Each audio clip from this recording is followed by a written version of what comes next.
di mana taman disiapkan dia bukan cuma taman-taman kan dibuat begitu banyak. Iya.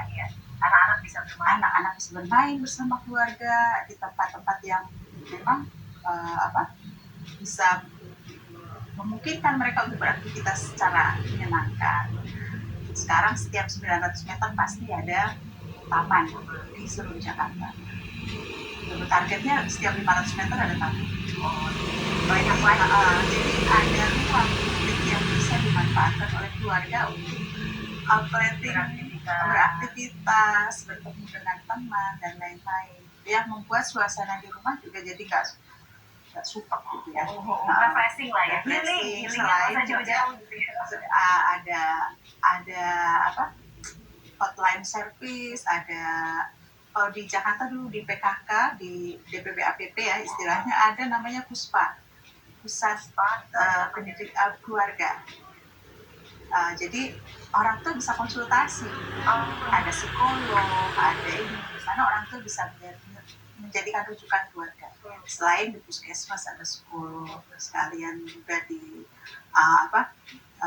sekolah-sekolah juga siap gitu, dengan konselor. Itu jadi infrastrukturnya pun disiapkan gitu untuk menangani isu kesehatan mental. Nah, Ibu ini masih terkait juga dengan perempuan ya. Kita tahu sekarang banyak usia pernikahan ini itu masih ada lah di Indonesia, masih banyak. Nah, sebenarnya kalau Ibu melihat ini permasalahan utamanya di mana sih, Bu? Masih banyak sekali pernikahan dini di Indonesia. Ya, seringnya karena masalah ekonomi ya. Jadi ketika orang tua melihat pernikahan anaknya akan menyelamatkan masalah. Kemudian juga mungkin si anak belum siap, tapi dari sisi keluarga ini bisa menyelesaikan permasalahan ekonomi mereka. Ini harus dicegah. Itulah yang kemudian pasangan Anies dan Mohaimin memperjuangkan supaya bagaimana Indonesia itu adil dan makmur untuk semua, termasuk keluarga-keluarga ini. Secara ekonomi mereka cukup, secara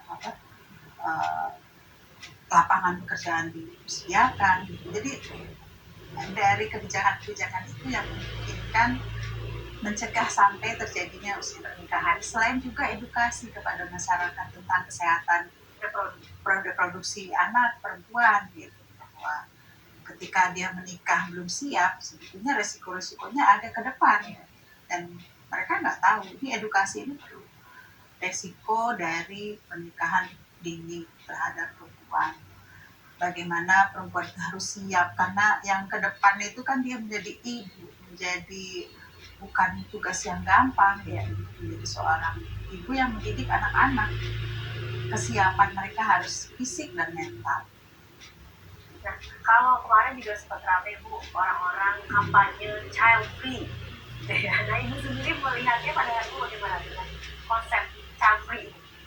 Itu kan sebuah efek samping dari informasi yang begitu terbuka, informasi yang begitu gamblang disampaikan, dan kemudian orang berkesimpulan sesuai dengan latar belakang kehidupan mereka masing-masing. Saya tidak bisa mempengaruhi apa yang menjadi pandangan mereka gitu.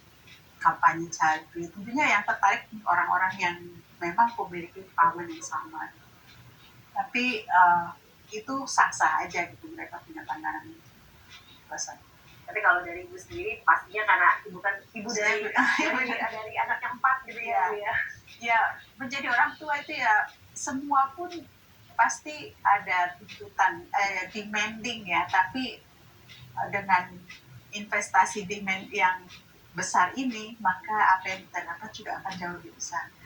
Ketika kerepotan kita punya anak kita jalani, hikmahnya adalah kita mendapatkan kebahagiaan dari adanya anak ini. Karena kita tidak tergantikan. Kita ini akan menua, kita ini akan bergantung kemudian suatu saat pada orang lain, dan akan baik buat saya bila ketergantungan saya titipkan ke anak-anak saya yang sehat dan mandiri.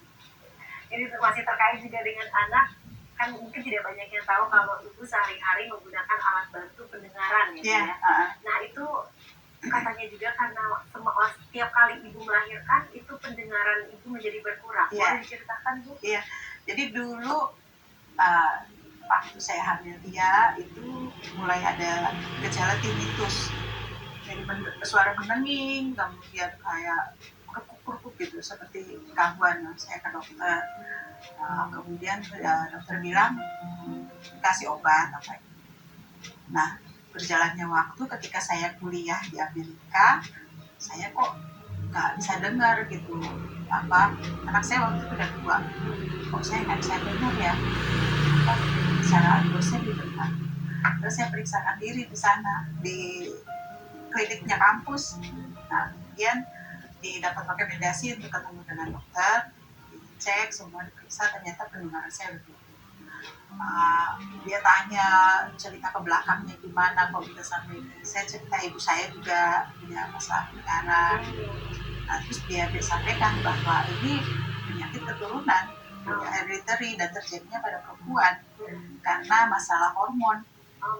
Masalah hormon. Jadi kehamilan dan lain-lain itu akan mempengaruhi pendengaran saya. Jadi setiap dia punya anak, pendengarannya turun sampai anak saya sampai 4. Tapi waktu itu anaknya baru 2, ibu sudah mengetahui itu, tapi ibu masih tidak begitu, maksudnya masih tetap ikhlas untuk punya anak lagi, 2 lagi. Ya kan, dengan resiko dokter juga waktu itu bilang pendengaran itu kan bisa dibantu dengan alat bantu dengar. Itu ada opsi dioperasi. Ada opsi dioperasi dan akan memperbaiki. Tapi resikonya 50-50. Kalau gagal, dia nggak bisa dengar sama sekali. Tapi kalau berhasil, ya bisa dengar. Saya ambil pilihan nggak usah operasi dari nanti. Kalau gagal gimana?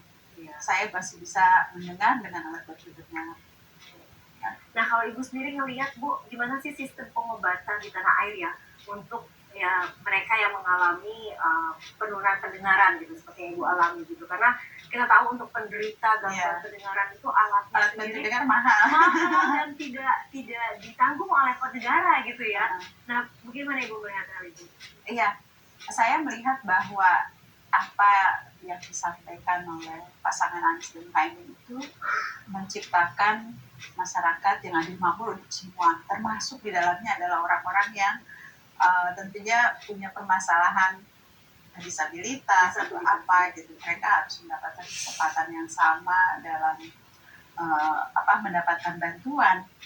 Karena di negara tetangga sudah ada yang memang negara menjamin untuk kayak seperti alat bantu pendengaran seperti itu. Nah, terkait dengan kebijakannya tentunya Mas Anies lebih tahu ya.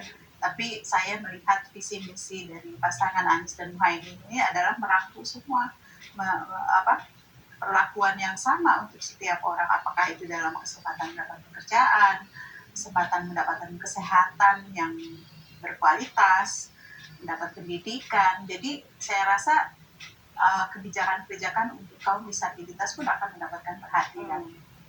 Kalau saat ini Bu melihat peran negara hadir untuk teman-teman yang disabilitas itu apakah masih kurang? Saya tidak mengikuti banyak berita pemain, tapi pengalaman kami di DKI Jakarta, Mas Anies memfasilitasi, bahkan dibuatkan kuota untuk kantor-kantor pemerintahan harus menerima kaum disabilitas sebagai pegawai di tempatnya. Dan ada affirmation, ada gerakan-gerakan yang memungkinkan mereka untuk mendapatkan. Selain juga ada kartu untuk kaum disabilitas, ada beasiswa juga. Jadi Mas Anies memiliki empati yang tinggi dan keberpihakan kepada masyarakat semua kalangan.